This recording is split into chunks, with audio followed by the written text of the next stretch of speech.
Radio G. Les rendez-vous de la Viso. Lise Gutmann. Radio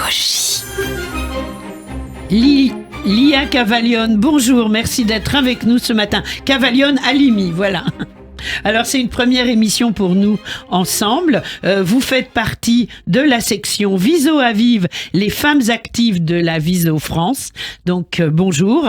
Ce matin, nous recevons Judith Cohen-Solal, psychanalyste, et je vous laisse la parole, Lia. Merci beaucoup, Lise, et bonjour. Bonjour, Judith. Donc, bonjour.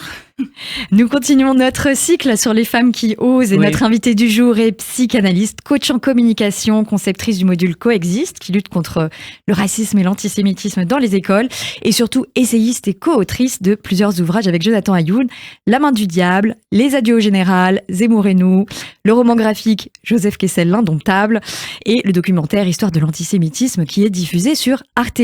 Elle co-signe tout récemment encore son dernier titre, le bouquin de l'humour juif que Lise vous montre. Oui, alors je vais le montrer, voilà, le bouquin de l'humour juif paru dans la collection justement, bouquin, la collection à ne pas rater. Voilà, un très beau livre.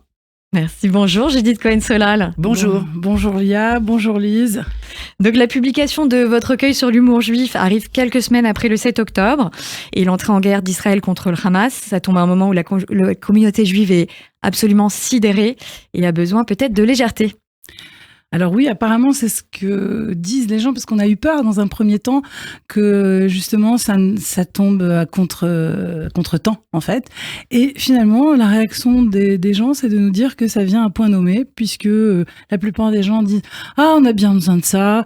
Ah, bah ça va nous faire du bien. » Donc, je suppose qu'il y a quelque chose qui fait qu'avec l'humour juif, on peut s'autoriser à rire en ayant la sensation qu'on n'est pas en train de trahir ou de négliger ou de mépriser les drames qui se passent. Alors justement, donc, est-ce que vous pouvez nous partager la recette et les ingrédients de l'humour juif et surtout quel est le secret pour que ça fasse rire ? Alors, pour que ça fasse rire, ingrédients, un peu de mère juive, un peu de tragique et à la fois une capacité de se mettre à côté. En fait, c'est faire un pas de côté. Certainement, l'humour juif, c'est par définition, d'abord ça remonte à très longtemps, c'est une capacité d'être dans l'autodérision, c'est-à-dire aussi dans l'autocritique. Puisque déjà depuis le Talmud, on met en question les décisions, on apprend à se poser des questions tout le temps, à réfléchir, à remettre tout le temps tout sur l'établi, j'ai envie de dire, et pour que chacun refasse à chaque fois le match, on peut dire ça, et puis finalement même peut décider de changer le cours des choses. Et ça, c'est sans doute ce qui caractérise l'humour juif, puisque on ne se moque pas des autres, on se moque de soi d'abord. Après, ça veut pas dire qu'on va pas se moquer, par exemple, des antisémites, ou qu'on va pas, mais c'est en le prenant sur soi, j'ai envie de dire, puisque on dit qu'est-ce qu'un antisémite ? C'est quelqu'un qui n'aime pas les juifs plus qu'il ne faut. Donc, voilà, donc, il y a quand même une forme de tragique à dire, voilà, et qu'est-ce qu'il y a au bout du tunnel ? Le train. Voilà, par exemple, vous voyez, c'est quand même... ça plombe, voilà, à la fois... Je dis ça, je dis rien. Voilà, mais ça veut dire qu'on est capable de faire aussi, ça c'est encore un ingrédient de la recette, sans doute, avec même ce qui est le plus tragique, quelque chose qui va nous faire rire et donc nous permet de reprendre une respiration, de reprendre de l'air et surtout de dire que le plus important, c'est de survivre et de vivre, malgré tout. Vous voulez que je vous dise quelque chose ? Il y a une émission à la télé qui était sortie il y a quelques années, Des trains pas comme les autres. Et avec mon passé et mon background, quand j'ai vu le titre, la première fois, j'ai cru qu'il s'agissait des trains de la Shoah. Je dis ça, je dis rien, mais voilà. Bien sûr, bien sûr. Voilà, la mauvaise habitude. Et alors justement, qu'est-ce qui vous a donné envie d'écrire ce livre sur l'humour juif maintenant ? Alors d'abord, pour vous mettre dans les coulisses de la fabrication, il se trouve que Jean-Luc Barré, qui dirige donc la collection bouquins, et aussi maintenant les éditions bouquins, a publié notre livre sur De Gaulle. Oui. Donc c'est un spécialiste de Gaulle. J'en profite pour dire qu'il vient de recevoir le prix Renaudot Essai, justement pour la première partie de nouvelle biographie de Gaulle qu'il est en train de faire, qui va être en 3 morceaux. Et donc, il se trouve qu'on était chez l'éditeur et puis on voit la collection bouquins. Donc, on regarde les bouquins et je vois qu'il y a le bouquin de l'humour, le bouquin de la méchanceté, le bouquin de machin. Et moi, on est avec John là et on dit, mais Et le bouquin de l'humour juif, eh ben, il dit, il y en a pas. Mais alors, si vous voulez le faire, alors là, banco. Voilà. Et c'est né comme ça, en fait, le projet. Alors, c'est né comme ça. Après, on s'est aperçu que ça fait longtemps qu'on était l'un et l'autre taraudés par la question de l'humour juif, que ça faisait partie de nos histoires de famille, parce que finalement, l'humour juif, ça naît d'abord et avant tout dans les familles, où on sait que celui qui va avoir le bon mot et qui va avoir une bonne blague, on va l'écouter. Donc, c'est une possibilité de prendre la parole, même pour les femmes. Si elles sont de bonnes conteuses et qu'elles arrivent à faire des petits... les premiers one woman ou one man shows, c'est quand même dans les familles que ça se fait, dans ces tragies comiques, scènes que nous avons tous vécues, ces formes de psychodrame qui très tôt nous prêtent à la possibilité de rire, et de rire de ce qui nous arrive et de ce qu'on vit. Bien sûr. Absolument. Alors, le livre, il est organisé par thème. Ça a dû être difficile. Mère juive, rabbin, la mort, la Shoah, etc. Est-ce qu'on aurait pu penser à une organisation par communauté ? Alors, on l'a fait pour ça, parce qu'il y a l'entrée séfarade, il y a l'entrée ashkénaze et il y a l'entrée séfarade versus ashkénaze. C'est-à-dire qu'il y a des blagues, il y en a une notamment qu'on a mis dans les deux, puisque c'est justement ça, la blague, c'est que c'est qu'est-ce qu'un ashkénaze ? Alors on peut dire aussi qu'est-ce qu'un séfarade ? Et l'autre réponse, c'est le meilleur ami des juifs. Donc voilà, et donc ça par communauté. Maintenant il y a aussi l'humour juif américain qui a sa place avec des auteurs, puisqu'on a choisi délibérément aussi de mettre des extraits littéraires, des extraits de textes, des extraits de séries télévisées, des extraits de stand-up. C'était important aussi qu'il y ait d'abord des blagues classiques sans doute, mais des stand-up de qui, par exemple ? Alors, des stand-up, par exemple, on parle de la série Miss Maisel, par exemple. Oui. Donc, Seinfeld, Jerry Seinfeld. Et Seinfeld, bien entendu. Oui. Puisque c'est, dont mes élèves de Yiddish me parlent beaucoup. Ah, Ils regardent beaucoup, voilà. Il y a Maudit aussi, donc des stand-up. Il y a Eretz Nehederet, qui est une série israélienne, là, qui en ce moment tourne un peu partout parce qu'ils sont capables, donc, de rire de ce qui est en train de se passer.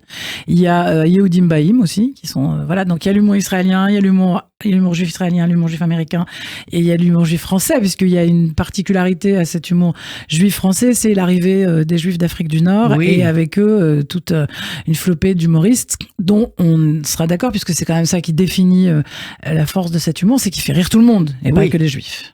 Et ça, c'est important. Ah bah oui, c'est la portée universelle de l'humour juif, c'est aussi la portée universelle d'une forme de message et de valeurs qu'on partage et qui permettent aux autres de rire. Alors justement, il y a une blague de votre recueil qui dit « Quel est le point commun entre un juif et un antisémite ?» Eh bien, les deux voient des juifs partout. Donc Judith, est-ce qu'on peut rire contre l'antisémitisme ? Bah oui, on peut rire contre l'antisémitisme, heureusement. Déjà parfois on peut pas faire grand chose. Enfin, il y a eu des périodes de l'histoire où on pouvait pas faire grand chose. Aujourd'hui, c'est plus le cas, heureusement. Mais oui, on peut rire de l'antisémitisme. C'est ce qu'on fait, c'est ce que les Juifs ont fait même au sortir des camps. Il y a cette histoire emblématique qui se passe dans les années 33 à Berlin, où il y a 7 Juifs qui marchent ensemble et ils voient 2 nazis en face d'eux, et donc il y en a un qui se retourne et qui leur dit « Changeons de trottoir, ils sont 2, nous sommes seuls ». Ah oui, voilà. En effet. Oui. Voilà un exemple. Alors, Judith Cohen-Sorel, il y a un événement tous les ans en France, à Paris entre autres, qui s'appelle Rire contre le racisme. Donc on peut rire aussi contre l'antisémitisme. Alors oui, puisque cet événement est né de SOS Racisme. De l'UEJF, plus exactement. Oui, l'UEJF. C'est l'UEJF qui l'a mis en place parce que ça suivait ce qui s'est passé avec Dieudonné. Voilà. Et donc le fait qu'il y a eu cette discussion qui est à nouveau très régulièrement à notre époque, à savoir est-ce que c'est de l'humour ou est-ce que c'est des propos antisémites, est-ce que c'est de la politique ou est-ce que c'est de l'humour. Donc il avait fait cette scène chez Fogiel à l'époque où il s'était déguisé en israélien, il avait fait un salut nazi à Hitler, et donc on a bien vu après que en effet il était plus dans le registre du rire, mais à ce moment-là c'était pas si simple, et la question se posait, qu'est-ce qu'il faut faire face à ça en fait, quelle est la meilleure chose? Et c'est comme ça qu'est né Rire contre le racisme. Et en effet, moi je me souvenais de SOS, mais c'est vrai que c'était aussi l'UEJF, et c'est important de le dire. L'initiative de l'UEJF sous l'égide de Jonathan Arfi à l'époque. Voilà, absolument. C'est Jonathan Arfi qui avait mis ça en place en se disant qu'est-ce qu'on peut faire? Le mieux, puisque lui il dit que c'est pour rire, alors mettons quelque chose de clair et faisons rire contre le racisme et l'antisémitisme. Peut-être que vous allez y participer cette année. Non, c'est pas encore. On ne sait pas si ça a D'accord, lieu. on vous le souhaite. Merci. Donc il y y a toujours une part de blague dans l'humour, c'est ce qu'on dit. Donc il y a aussi toujours une part de vrai. Lia. Donc la lutte contre l'antisémitisme, justement, c'est un des fils conducteurs de vos derniers ouvrages. On le voit à travers les livres, les documentaires. Et avant le Covid, Judith, vous aviez sillonné la France et notamment les villes frontistes. Et j'aimerais savoir ce que vous aviez découvert à ce moment-là. Alors ça, c'était pour le livre donc La main du diable, comment l'extrême droite tente de séduire les Juifs de France, qui est un sujet d'actualité, donc qu'on a écrit avec Jonathan Ayoun et qui lui aussi avait été président de l'UEJF et donc s'était confronté en direct à ces questions-là. Mais dans le côté justement militant et dans la lutte, alors là, on voulait faire quelque chose qui soit vraiment, aller voir objectivement qu'est-ce qui se passe, faire une enquête dans les villes où il y avait des maires Front National, parce que c'était le Front National encore à l'époque, mais on a suivi aussi la transformation de Front National en Rassemblement National, qui n'en est pas vraiment une, puisque le jour même où ce parti a été créé, Marine Le Pen a dit qu'elle ne regrettait absolument rien et qu'elle assumait et prenait sur elle dans ce nouveau parti le passé glorieux de ce qu'avait été le Front National. Oui, c'est bien de le rappeler parce qu'on a tendance à l'oublier en ce moment avec eux. Oui, comme dans ce qu'on a vu, c'est que les gens ne se laissaient pas tellement séduire, mais que par contre, quand il y avait des maires, il fallait faire avec, notamment parce que pour les carrés juifs dans les cimetières, ça dépend de la mairie, et c'est une forme de passe-droit, enfin en tout cas un laisser-faire, et que là, il faut pouvoir négocier. Donc l'idée de pas leur parler du tout était compliquée, mais que on avait vu aussi que dans les endroits où il y avait une forte concentration de population juive, Marine Le Pen ne faisait pas un score qui était différent de celui du reste de la France. Donc, voire même en dessous. Voilà. Entre-temps, on a fait un bouquin aussi sur Zemmour. Donc, cette tentation des Juifs pour l'extrême droite, on en parle. Mais est-ce que c'est la tentation des Juifs ou est-ce que c'est l'extrême droite qui tient absolument à attirer les Juifs dans ses filets? Parce que ça, c'est sûr, et ils l'ont dit, notamment quand on a rencontré Louis Alliot, mais c'est encore ce qu'ils disent aujourd'hui.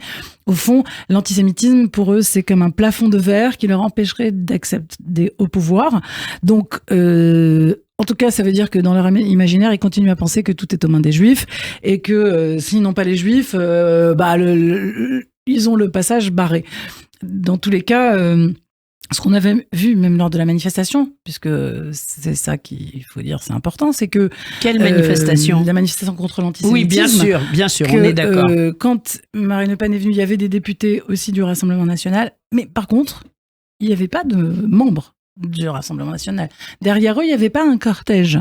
Il n'y avait pas beaucoup de gens, il n'y avait même pas une centaine, il n'y avait même pas une cinquantaine. En fait, qu'est-ce que ça veut dire? C'est ce qu'on dit d'ailleurs dans les livres, c'est que au fond, il y a certains juifs qui se laissent séduire par un discours qui a l'air d'être sécuritaire, d'autant plus, on peut dire ce qu'on veut, de toute manière, on n'a pas pouvoir, et puis elle dit que c'est le meilleur rempart contre l'antisémitisme, et toutes sortes de choses. Et si on ne va pas voir ce qui passe et donc ce qu'elle fait au sein de son parti, on pourrait imaginer que finalement, finalement, il y a des concordances et elle peut faire des déclarations qui satisfont tout à fait la communauté juive et qui a l'impression que voilà un responsable politique qui peut marcher à leur côté.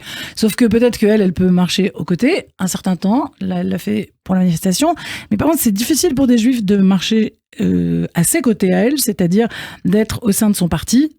Et ça, personne ne s'en rend compte parce que finalement, même les gens qui disent « Bon, mais après tout, aujourd'hui, elle a changé. » Sans doute, c'est pas le sujet. Mais elle n'a pas fait le ménage chez elle. Et ce qui est sûr, c'est que au sein de ce parti, il y a toujours beaucoup d'antisémites et il y a toujours des gens qui se réclament donc de la fondation, c'est-à-dire des Waffen-SS, parce que c'est quand même des Waffen-SS qui ont créé ce parti. Voilà, donc c'est un petit peu tout ça qu'on... Je suis ravie qu'on rappelle tout ça, Judith Cohen-Solal. Alors justement, il y a une vingtaine d'années, vous conceviez le programme Coexiste, destiné à déconstruire les préjugés racistes et antisémites dans les écoles. Qu'est-ce qui vous a le plus marqué? Qu'est-ce qui a changé depuis?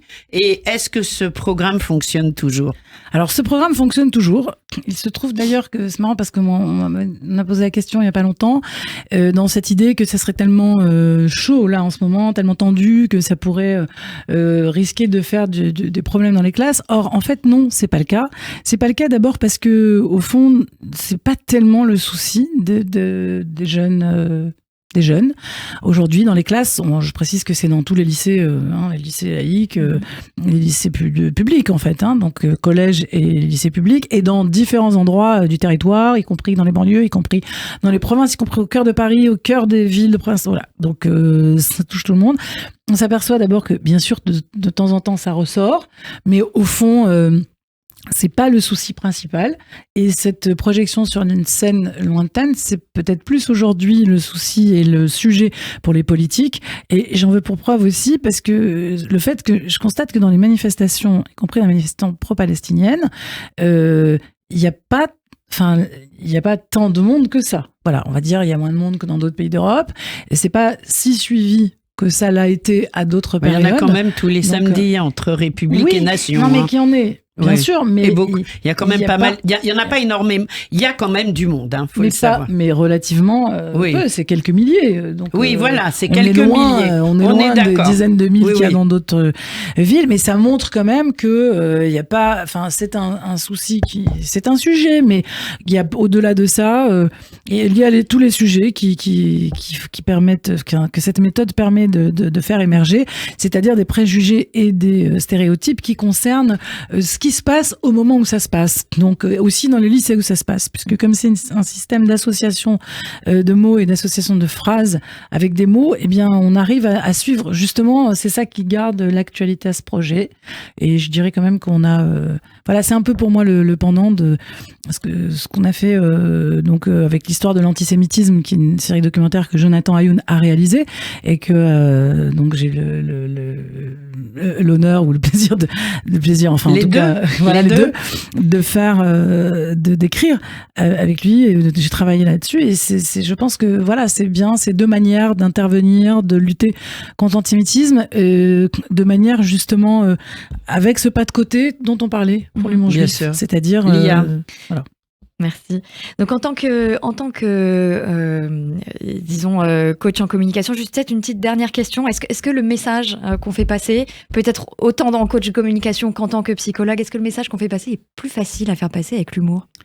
Alors d'abord, c'est toujours plus facile si on a de l'humour. Ça veut dire qu'on a capacité de recul et de faire un pas de côté. C'est-à-dire que quand quelqu'un vous attaque, vous vous rappelez toujours que c'est pas vous qui l'attaque. En fait, c'est une image de vous, que c'est une représentation, que en fait, il a lui quelque chose à dire à travers ça.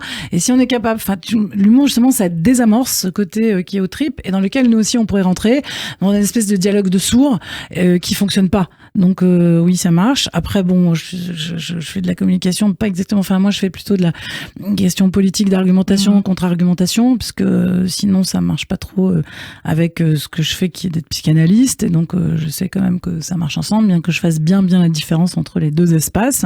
Mais c'est vrai que ça m'a toujours intéressé, justement, d'aller au cœur du discours qui est en face, pour voir comment il est construit, de quelle représentation il se nourrit.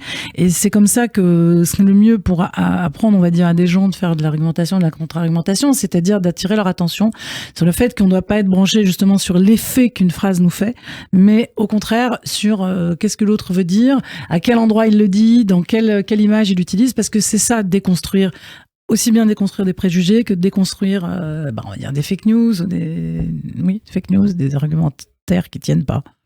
Eh bien, merci pour ce nouveau et très beau livre de Jonathan Ayoun et de vous-même, Judith Cohen-Solal, le bouquin de l'humour juif paru dans la collection Bouquins. Léa Cavaillon-Halimi, merci beaucoup. Merci à vous. On se retrouve très très vite sur Radio J. Merci. Et merci d'avoir été avec nous. Je rappelle que vous faites partie de la section Viso à Vive. Merci. Et peut-être juste un dernier petit mot, si vous voulez nous rejoindre pour les Mères de l'Espoir qui passent tous les vendredis à 12h15, voilà, place du Trocadéro, pour soutenir la libération des otages jusqu'au dernier. On vous attend toujours nombreux chaque semaine. Merci beaucoup. Merci Lise. Merci Judith. Merci à vous.